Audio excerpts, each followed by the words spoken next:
Hello, this is Julian with Coffee Reviews, and today we'll be reviewing the Habtamu Fekadu Aga wash processed Ethiopia from September Coffee Company. And there's the bag right there. And September, based out of Ottawa, Ontario, and they're a coffee roaster that's appeared on this channel quite a bit over the last couple of years, and that's because they quickly became one of my favorite Canadian-based coffee roasters. And for those of you guys that are also big fans of September, we will be reviewing several more of their coffees here in the near future. And that's where this one came into play, as I essentially tacked this one onto one of our orders, given that it sounded like my type of coffee. Though truth be told, those other coffees are the ones that I find to be a little bit more interesting and I'm looking forward to reviewing. That being said, it'll still be interesting to see how a coffee that sounds this much like my type of coffee turned out, as this right here is day 45.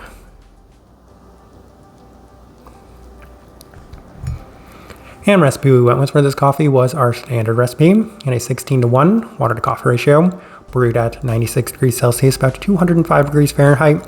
And I like this one best through the V60, which indicates a more medium fine grind roast profile for this coffee. So this is actually a pretty interesting discussion point, as I don't think that they ever released this coffee as an extra light offering.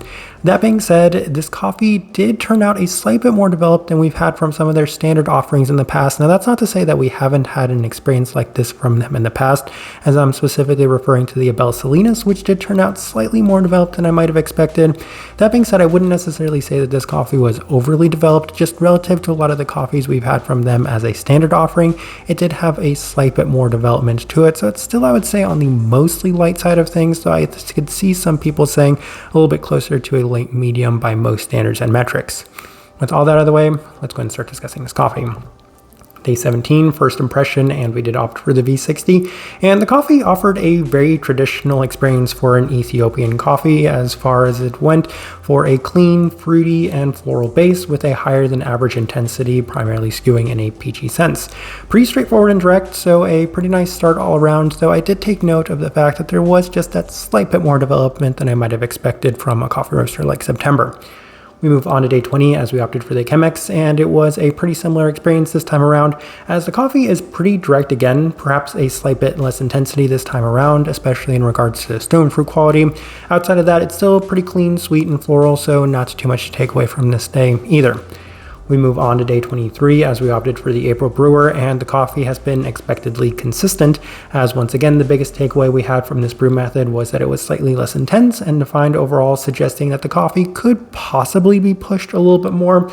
A bit more of a honeysuckle-like aspect was presented today with some pretty nice clarity, so still very much along the lines of what you'd expect for a wash-processed Ethiopian coffee.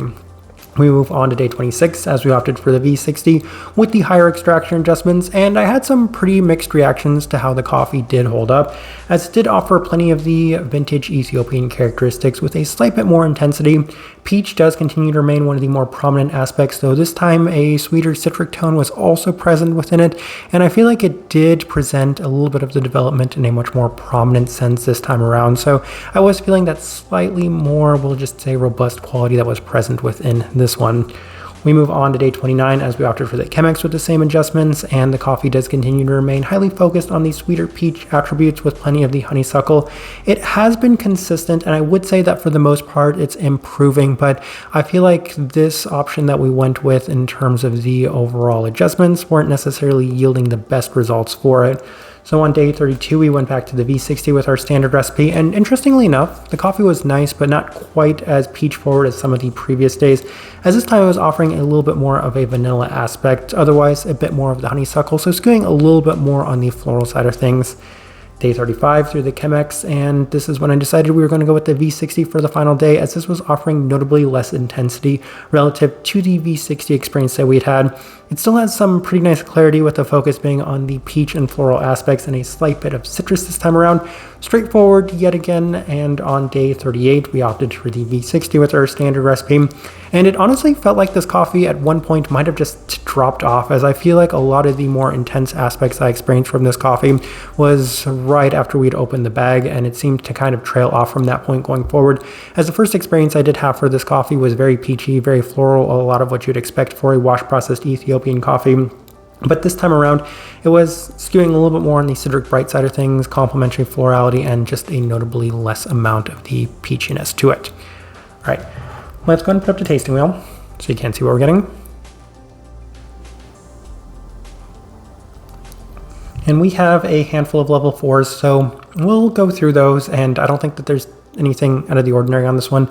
We'll start with the cleanliness, level 4. So I did mention that there is a slight bit of a development to this one that seemed to have hindered this coffee for some people. I'll get into that a little later, but I wouldn't necessarily say that it was enough to really dictate the overall results within this coffee, especially given that the definition to the stone fruit qualities, the florality, and just the overall experience on this one was pretty notable. So I think that a level 4 is definitely the ideal place to put it.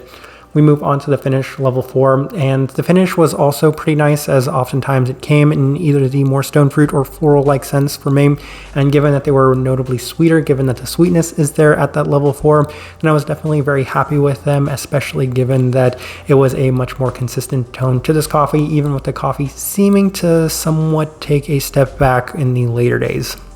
Florality, level 4, and I did mention the honeysuckle-like aspects to this one, and they were very prominent and pronounced. I can't quite recall what notes they have on here. I remember them being something super generic and basic for what you'd expect of a wash-processed Ethiopian coffee, like probably stone fruits, floral, and clean, something along those lines, but I could certainly see plenty of the honeysuckle aspects were present within this one.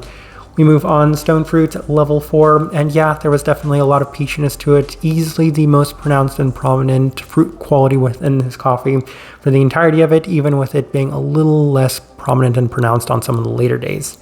Then we have a couple of level 3s. We'll start with the acidity, level 3. Not necessarily the brightest coffee. I don't think it was ever intended to be the brightest coffee. Even when we were pushing it, I wouldn't necessarily say that it got to the point where it could have really achieved that level 4 for brightness, just not necessarily skewing in that direction. Citrus fruit, level 3, and I feel like that was something that came a little bit more towards the later days, as on the earlier days this coffee was just so focused on the stone fruit and floral side of things that the citrus fruit would have been a complete afterthought, though by the end I would say that it was just a little bit more pronounced within this coffee, so level 3 is where we opted to put it. Savoriness, level 3, and that's exclusively the tea-like qualities of this one, as I would say that on the later days there was much more of a tea component to it, which is why the spice also scored there at the level 2, a little bit of a spiced tea quality to it that time around. Body, level 2, definitely a lighter bodied cup of coffee as you'd expect for a wash processed Ethiopian coffee. And I feel like I actually kind of sped run this taste wheel mostly because these are discussion points I've had with so many wash processed Ethiopian coffees over the years that there isn't anything necessarily that stands out in this tasting wheel. So as I'm looking at it, I do think that this is a pretty good representation of what I was getting from this coffee. Alright, so my overall thoughts and impressions of this coffee. Let me start with this. So I did have a conversation with somebody that mentioned that this coffee was a pretty heavy discussion point in the Bana Discord. And it seemed like a lot of people were pretty unhappy with the way that this coffee turned out. And the first takeaway I had of this coffee was, I would say, in line with the feedback that I had heard about that discussion point, that this coffee was maybe a little bit more developed than you might expect from, say, a coffee roaster like September. And I could see that, but at the same time, I don't necessarily think it was to the extent where it made this coffee bad. This coffee was essentially, for me, just about as straightforward of a wash-processed Ethiopian coffee in this profile as you might expect. I think the biggest takeaway I had from this coffee right from the start was that this coffee was essentially what you could describe and outline a wash-processed Ethiopian coffee to be. And that's the way that it was presented. And while some people apparently had a lot of issues with this coffee, I wouldn't necessarily say that I was hindered too much by it. I get it. I see where a lot of people are coming from with this coffee, but for me, I don't think that there was anything that really made this coffee either that bad or, truth be told, that great either, as this one is in line with my own preferences. I mean, it was peachy, it was floral, it was clean, and it was sweet, which are all things that I do look for in these coffees. That being said, I feel like it was maybe just a little bit too much in a generic direction for what I would expect from a wash-processed Ethiopian coffee. That being said, I enjoyed it. If anything, it reminds me a lot of that Abel Salinas that I had mentioned a little earlier, given that that coffee also seems to have a lot of these same issues. So that happens apparently time to time with this coffee roaster. So I guess it's not too surprising that a lot of people felt this way, because I feel like a lot of people felt the same way about the Abel Salinas coffee when that one was released as well. The type of person I would suggest this coffee to, I think that's the first place I'm going to start because I feel like that was a big enough turning off point for a lot of people with this coffee. I'm not saying that it's overly developed. I would say that it just has a little bit more than what you'd expect from a coffee roaster like this, which does tend to skew not just on the light side of things, but obviously on the extra light side of things. They're one of the lighter roasting coffee roasters out there, especially when they do offer those extra light offerings. So I feel like when something like this happens where it's not quite to that level of lightness, or even the average lightness that you can expect from their standard offerings, then that might be a little bit of a sticking point for some people. But if that's not as much of a sticking point for you, then that out of the way, you're getting a lot of the traditional wash processed Ethiopian qualities to them, and you're getting them in pretty notable abundance. Plenty of clarity, florality, sweetness, and just overall cleanliness to this one. So a lot of positives that can be taken away from it. Best direction I can point somebody towards on this one, and also the best way I can leave this review. If you've got a chance and an opportunity to try this coffee, I'd definitely love to know your thoughts and impressions of this one, given that there was such a hotly contested discussion about this coffee. If you're enjoying the content, give this video a like, subscribe if you're not already subscribed. This right here has been a review of the Habtamu Fekadu Aga, wash processed Ethiopia from a September Coffee Company. Thank you for watching.